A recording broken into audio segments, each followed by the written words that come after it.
hablar acá. El tema que voy a hablar hoy día es un tema que estamos investigando, que trabajo con ciertos colegas en Estados Unidos y se relaciona al tema de gravitación y cómo las cuerdas aparentemente cambian la teoría de gravitación. Ahora, antes de comenzar con el tema tenemos que introducir qué es la teoría de cuerdas, por si acaso, y vamos a comenzar así. Ahora,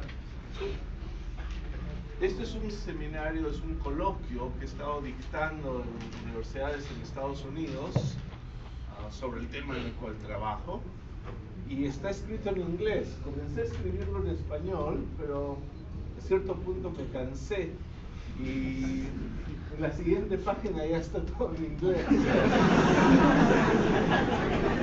Pero espero que no sea un problema. Estoy seguro que ustedes entienden, pero igual básicamente todo lo voy a decir en español y espero que sea lo suficientemente claro. Estoy seguro que el inglés no va a ser el problema. El problema puede ser el material, que es un poco ambicioso.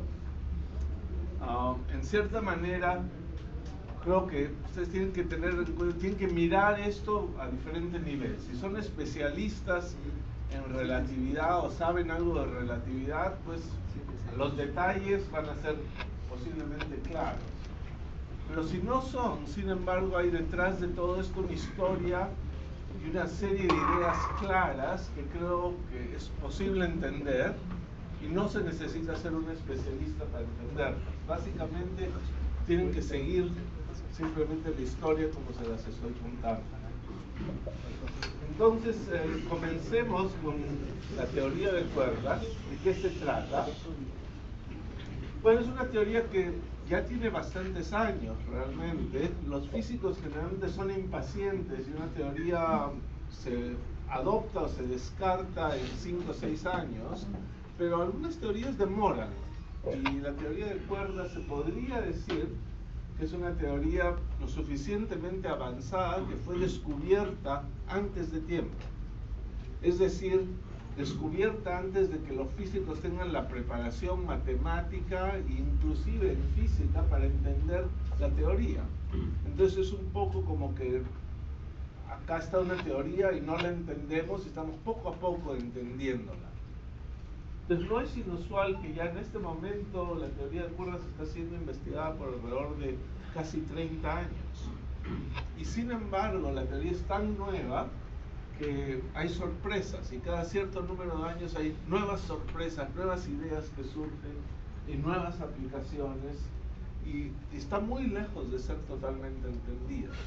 Realmente para los estudiantes que acá están comenzando sus carreras en física, les puedo asegurar que van a haber problemas en teoría de cuerdas de acá a 5 o 6 años cuando ustedes estén completamente listos para ayudar a hacer esta investigación.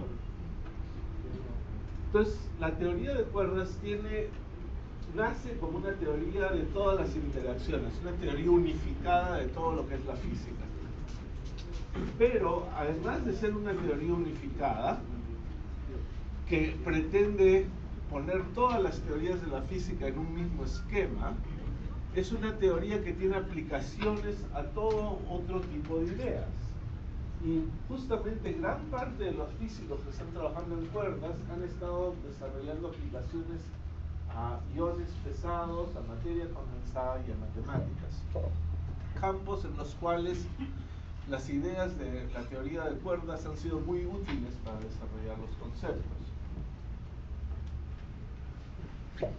Acá está el cambio, como pueden ver, entre el primer campo y el segundo. Así es, la teoría de cuerdas, como dice ahí, parece ser una teoría consistente con la mecánica cuántica. Esto no es poca cosa. El problema es que existe la teoría de gravitación de Einstein y existe el esquema físico que dice que la manera de calcular cosas en física es usando las leyes de la mecánica cuántica, los métodos de la mecánica cuántica. Cuando los métodos de la mecánica cuántica se aplican a la gravitación de Einstein, las cosas no funcionan. Es decir, hay problemas y nadie sabía exactamente por qué hay problemas y cómo se pueden resolver, pero lo que parece ser cierto es que la teoría de cuerdas los resuelve. Es decir, la teoría de cuerdas incluye a la gravitación, es una teoría unificada, entonces describe también a la gravitación de Einstein y lo hace consistentemente con la mecánica cuántica. De esa manera, por lo menos desde un punto de vista conceptual, la teoría de cuerdas es la primera teoría realmente que de una manera clara parece resolver el problema de incompatibilidad entre la teoría de Einstein y la mecánica cuántica. Ahora, uno se pregunta, por supuesto, esta incompatibilidad que traumatizó a los físicos del siglo pasado, del siglo XX, que no pudieron básicamente resolverla, ¿cómo es que se resuelve la teoría de cuerdas? ¿Por qué la teoría de cuerdas sí permite una compatibilidad entre la mecánica cuántica y la gravitación? Una respuesta relativamente intuitiva es que la teoría de cuerdas es una teoría unificada. Las vibraciones de las cuerdas son las diferentes partículas. Es decir, cada vez que ustedes ven una partícula, si la pudieran ver más grande, verían que es una cuerda vibrando en cierta forma.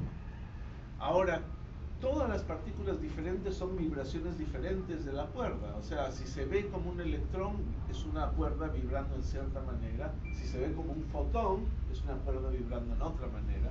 Entonces, el gravitón, que es la partícula de la gravedad, pues es una vibración más de la cuerda, y para la cuerda más democrática, todas las vibraciones las trata consistentemente y la gravitación es una de ellas y también las trata consistentemente. Pero en cierta manera uno se tiene que preguntar si la teoría de cuerdas cambia las reglas del juego. Es decir, puede ser que la teoría de cuerdas ha cambiado las leyes de la mecánica cuántica, lo cual no parece ser verdad. La teoría de cuerdas parece no cambiar las leyes de la mecánica cuántica. Sin embargo, la teoría de cuerdas definitivamente cambia de una manera sutil, pero interesante, la teoría de gravitación. Es decir, si en algún día en el futuro cercano se confirma la teoría de cuerdas, la gravitación que aparece, la forma como aparece la gravitación en la teoría de cuerdas no va a ser exactamente igual que en la gravitación de Einstein, pero va a haber diferencias. Uno se puede preguntar si estas diferencias van a ser una diferencia experimental. Bueno, eso no se sabe en este momento, pero por lo menos van a ser una diferencia muy grande cuando los físicos hagan preguntas sobre el origen del universo, sobre el Big Bang, la explosión inicial que creó el universo, sobre el futuro del universo. Este entendimiento va a afectar muchas cosas.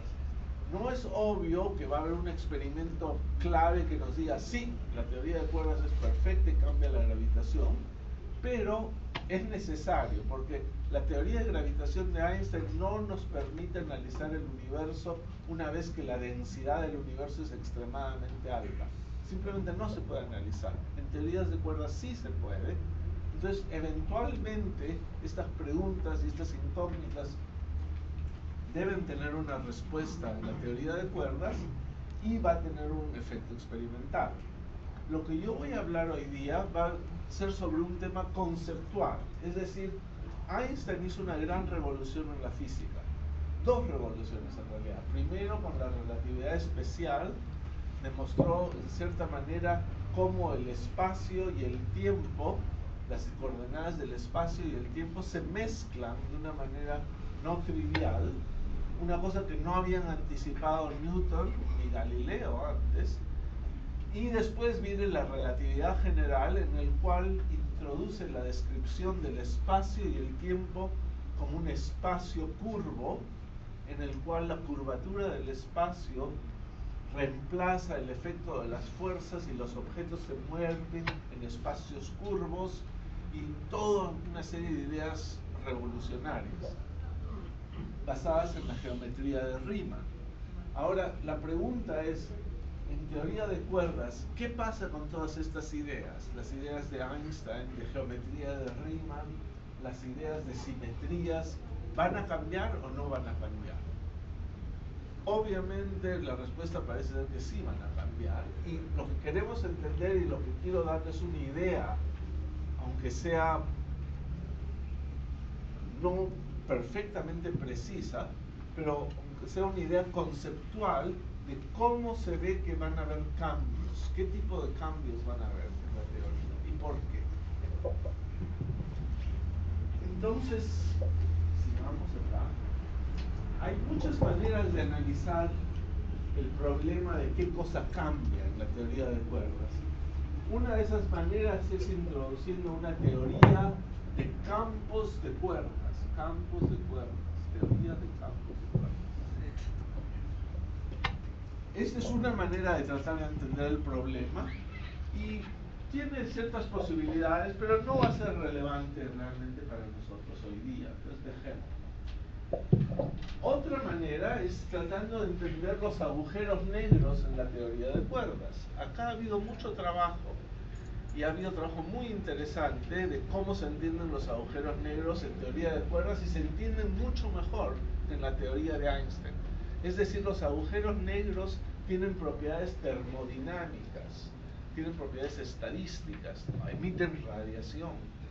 Y eso se puede entender en teoría de cuerdas mucho mejor que en la teoría de Einstein. Entonces, por lo tanto, esto ha sido un campo muy fuerte de investigación y ustedes podrían tener algún visitante que algún día les dé toda una charla de cómo funcionan los agujeros negros en la teoría de cuerdas. Hay otra idea que ha sido sumamente influencial en los últimos años, es una correspondencia entre los espacios ADS, anti-de Sitter, y teorías conformes, conformal field theory. Y son ideas muy interesantes que dicen que en cierta manera hay una descripción holográfica de la teoría, es decir que teorías de gravedad en un espacio pueden ser descritas a través de teorías de gauge, de aforo, en los bordes del campo. Es decir, como que toda la información en un holograma, la información de 3 dimensiones está capturada en 2 dimensiones. Toda la información de la física gravitacional, digamos, en este cuarto, puede ser analizada con información en los bordes del cuarto, en las paredes del cuarto. Sumamente interesante, una descripción holográfica. Y también es exclusivo la teoría de cuerdas, no exactamente la teoría de Einstein. La teoría de Einstein está basada en la geometría de Riemann. Bueno, creo que no necesito eso, no sé más muy bien. La teoría de, como decía, está basada en la teoría de matemática de Riemann. Riemann es un matemático, no vivió mucho. Inventó mucho de lo que usamos hoy en día. En realidad inventó 2 áreas completas. La teoría de la geometría de Riemann, que extendió las ideas de Gauss y descubrió el tensor de curvatura, un objeto matemático con 4 índices que nos da toda la información posible de la curvatura de una superficie. En realidad, cuando digo superficie, es una curvatura de un espacio-tiempo, de cualquier número de dimensiones.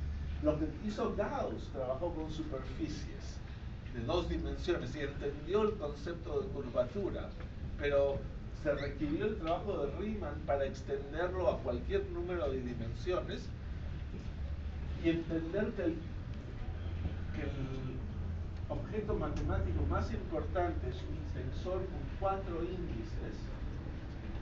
Esos son índices que tienen valores sobre las coordenadas. Es decir, si hay 4 dimensiones, n puede tomar 4 valores, n 4 valores, k 4 valores y l 4 valores. Es un tensor, es un objeto con índices, es una generalización de un vector. Un vector tiene un índice que nos dice la componente en la x, en la y, en la y. Un tensor. Él también descubrió la geometría de las superficies de Riemann, que son las superficies de dos dimensiones trazadas por una cuerda que se mueve. Cuando una cuerda, digamos una cuerda cerrada, se mueve, traza una superficie, matemáticamente se trata como una superficie de Riemann, y él las inventó estas superficies. Es decir que básicamente el señor Riemann hizo toda la matemática necesaria para hacer teoría de cuerdas y teoría de gravitación. Un gran logro, obviamente. El tensor de curvatura, lo vamos a escribir acá,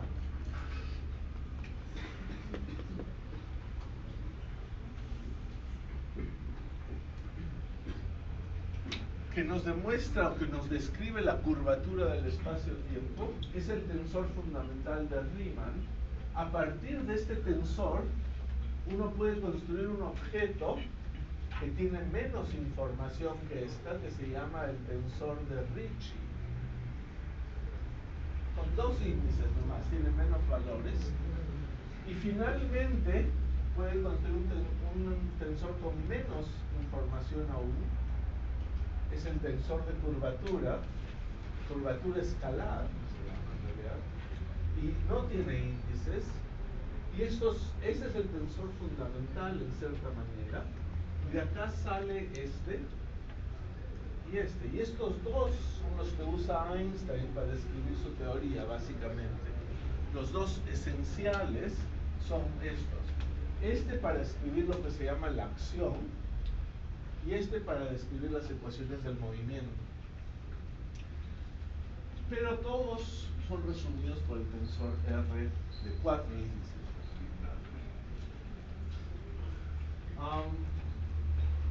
Entonces tenemos la geometría de Riemann, y la pregunta es si esta geometría de Riemann es suficiente para describir la teoría de cuerdas y la gravitación dentro de la teoría de cuerdas, o si nos hace falta una nueva rama de matemáticas.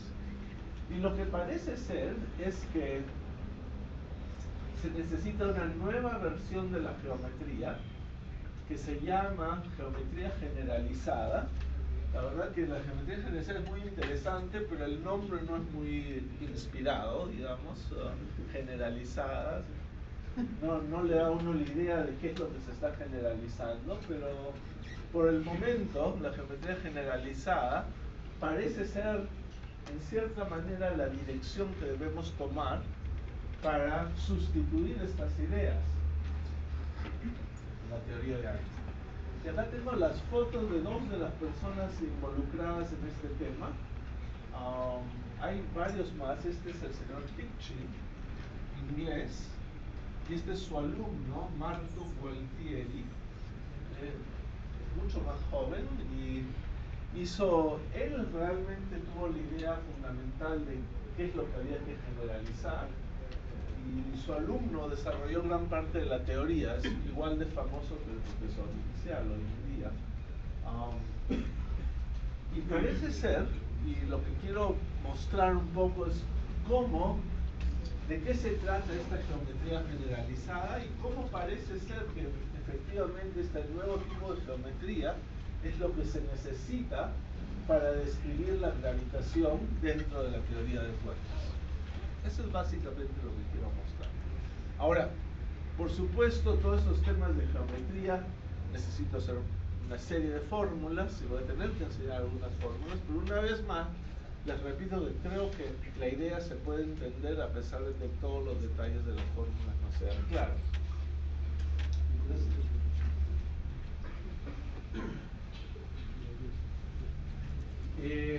Entonces, lo que vamos a discutir es que estas ideas de geometría generalizada había que ver cómo se aplican a la teoría de cuerdas, y la manera como parece ser que se aplican a la teoría de cuerdas es a través de una idea que la hemos llamado teoría doble de los campos. Una cierta duplicación de la teoría de los campos, y esa teoría doble de los campos es una generalización, en cierta manera, una pequeña generalización de la geometría generalizada. Pero los físicos que estamos trabajando en esto pensamos que esta esto está inspirado por geometría generalizada, pero es un poco diferente. Es una manera como los físicos ven a la geometría generalizada. Este es un tema que vale la pena enfatizar. En cierta manera, la matemática hoy en día no está preparada para la teoría de cuerdas. Einstein tuvo la suerte de que cuando escribió su teoría, Riemann había hecho todo lo que él necesitaba. Pero en teoría de cuerdas no estamos en la misma situación, y los matemáticos nos han brindado esta geometría generalizada. Y bueno, parece ser que está en la dirección correcta, pero no tenemos toda la información que se necesita. Entonces los matemáticos tenemos que trabajar a tiempo parcial en matemáticas, los físicos tenemos que trabajar un poco en física y un poco en matemáticas para tratar de encontrar la manera de hacer eso. Y la manera como los físicos trabajamos en matemáticas es un poquito menos precisa que los matemáticos. Los matemáticos realmente tienen que demostrar todo y hacer todo de la manera más precisa. Los físicos somos un poco más descuidados con esto y tratamos de abstraer las ideas fundamentales y usarlas rápidamente antes de estar seguros que todo está en su sitio.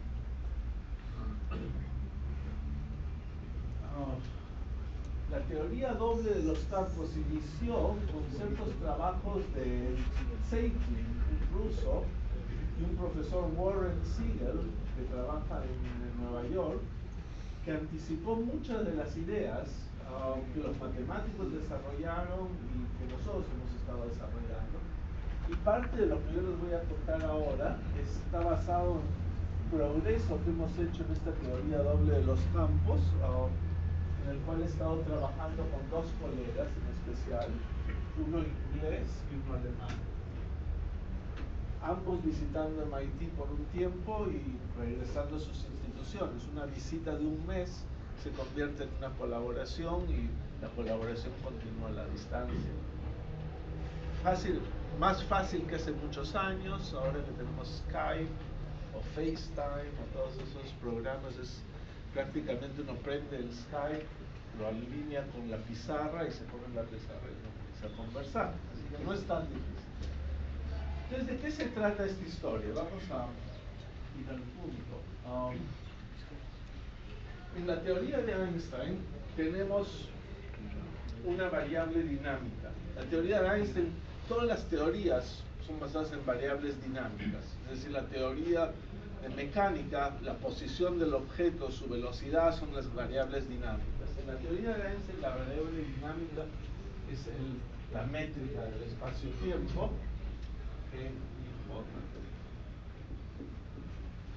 depende de la posición, depende del tiempo y es un objeto con dos índices, es una métrica. Eso es lo que es la variable dinámica. Y Einstein, usando el trabajo de Riemann y de otros, y de Hilbert, en cierta manera, escribió esta acción. La acción es una manera de describir una teoría, es la manera matemática de describir una teoría, es con un objeto que se llama la acción, y para la teoría de Einstein o de la métrica, esta es la acción. Aparece acá R, que es esta curvatura. Y esta es la acción es integrada sobre las coordenadas. El campo métrico es un campo simétrico, la posición de los índices no importa. Puede cambiar y es el mismo valor. Pero acá aparece lo primero que es novedoso dentro de la teoría de cuerdas, que así mismo como hay un objeto simétrico en los dos índices, aparece un objeto nuevo, que es un objeto antisimétrico. Entonces, al mismo tiempo que existe este simétrico, aparece un objeto antisimétrico. Es un nuevo campo que siempre está en la teoría de cuerdas. Y además aparece un tercer campo que es el dilatón. Es decir, la gravitación en las cuerdas, no solo hay gravitación, pero también siempre está este campo antisimétrico y este campo que se llama el dilatón. Esto a primera vista no parece algo revolucionario, porque digamos, ustedes hacen la teoría de gravitación. Bueno, además de la gravitación están los fotones. Entonces la gravitación no es solo la gravitación. Está la gravitación, están los fotones, y están los quarks, y están los leptones, y están los neutrinos, y están todo tipo de partículas que hay que agregarlas. Pero la manera como uno lo hace es ciertamente observando. Existen estas partículas, las ponemos en la teoría. Pero la teoría de cuerdas siempre viene con estos tres campos. Es decir, que la gravitación siempre está mezclada con esto y siempre está mezclada con esto. Entonces, la pregunta realmente es, si tenemos una geometría que ha sido desarrollada exclusivamente para el campo gravitatorio, ¿es posible que esta geometría debe ser cambiada para incluir estos dos campos más? Y eso es lo que parece ser la geometría generalizada, un nuevo tipo de geometría en el cual vemos que estos no son tres objetos separados, sino están totalmente relacionados. Lo mismo pasó con el espacio y el tiempo, la teoría de Einstein. El espacio y el tiempo parecen ser cosas muy distintas, pero Einstein se dio cuenta que no son distintas y que se mezclan. Las transformaciones de Lorentz mezclan el espacio y el tiempo, como los rotan, es algo integral. Entonces, en un nuevo tipo de geometría, estos tres campos juntos tendrían un papel integral en el cual están mezclados. Entonces, la pregunta realmente desde el punto de vista físico es si en teoría de cuerdas existe algo fundamental que relaciona estos tres campos. Y la respuesta es efectivamente sí, existe algo fundamental. La teoría de cuerdas tiene una simetría que solo existe si están estos tres campos. Simetrías son propiedades de ciertos objetos inclusive matemáticos. Una esfera tiene perfecta simetría bajo rotación, un cuadrado tiene rotaciones de 90 grados, reflexiones de 180 grados, son sus simetrías. Una teoría tipo la de Einstein tiene cierto tipo de simetrías, pero el posible número de simetrías es mucho mayor si existen estos dos campos. Entonces, esa es la idea fundamental. En la teoría de cuerdas hay más campos y hay una simetría nueva que no existía antes y solo tiene la teoría de Einstein.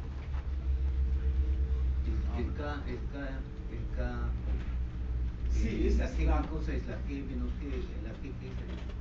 Bueno, todos los términos, hay toda una serie de términos en la que hay que definir. Este R es el que hablamos, sí. Este G es el determinante de esta matriz. Este integral es sobre el espacio-tiempo y esta constante al cuadrado es básicamente la constante de gravitación de Newton, excepto por un factor de 8pi o algo por el estilo. Probablemente K al cuadrado es igual a 8pi multiplicado por la constante de Newton, algo por el estilo. Entonces, hay términos ahí.